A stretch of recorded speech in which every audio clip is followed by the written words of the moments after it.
It was a narrow victory for House Democrats who passed the White House-backed climate change bill. The vote was 209 to 212 with virtually no support from Republicans.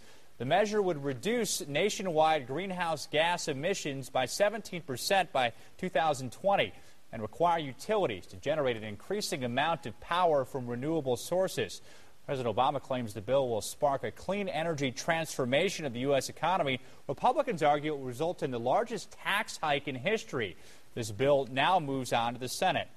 And we're joined now live this morning to talk about this bill with U.S. Congressman Fred Upton from Michigan's 6th Congressional District. When this bill is talked about, the controversial provision you often hear is called cap and trade, which basically puts a cap on the amount of greenhouse gases, and then there's some trading between companies in deciding how much energy they can use. You were against this bill, are against it. What don't you like about it? Well, what this bill is going to do is really hurt us on jobs. It will see an almost immediate increase of perhaps 40 to 50% in utility rates, particularly in states like Indiana, Ohio, Michigan, Illinois. And this is the last thing that our economy can afford right now. We're trying to create jobs. We're not trying to lose them.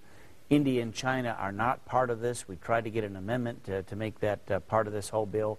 We were denied that. Actually, if you had taken the 8 Republicans that voted for the bill, if 4 of them had switched their votes, the bill would have lost. Now, you're saying it'll cost jobs. In other words, because people will just choose to take that business overseas? They're going to go someplace else. When you add to the utility bills, gas or electric, 40 to 50%, businesses are going to look to go someplace else. Well, I know there's an environmental reason why the White House is interested in this, but they have to have, I mean, obviously their number one issue right now is jobs, the economy, so they have to disagree that it is going to take jobs like that. Well, it'll, you know, we all support the green jobs. We all want renewables like wind and solar. I think there's great opportunities for us to do that. We also add nuclear. Remember, a new nuclear plant will add thousands of jobs, and there was nothing in this bill at all on nuclear. And, of course, nuclear has no greenhouse gas emissions, something that we can do. Well, let me ask you about that then. You have talked about, in the past, perhaps a chance of a new nuclear plant in southwest Michigan. Does this really kind of put that in Nowheresville right now? Well, no,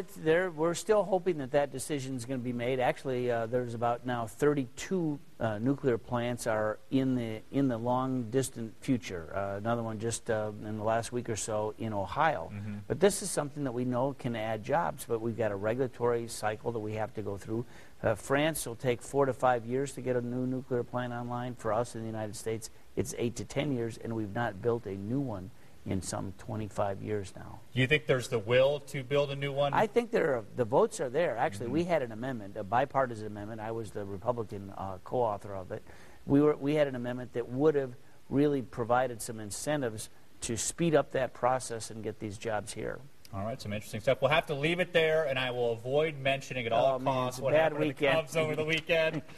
I got a great idea, though, for a promo for the Cubs. How about a little cooler, Milton Bradley cooler giveaway, first 10,000 fans. There we go. Good for a six-pack. Well, we have a guy in our production crew, Ryan, who wears a big Cubs tattoo. I think would agree with you on that one. Yeah, he's got to be upside down today. Michigan Congressman Fred Upton, thanks for joining us.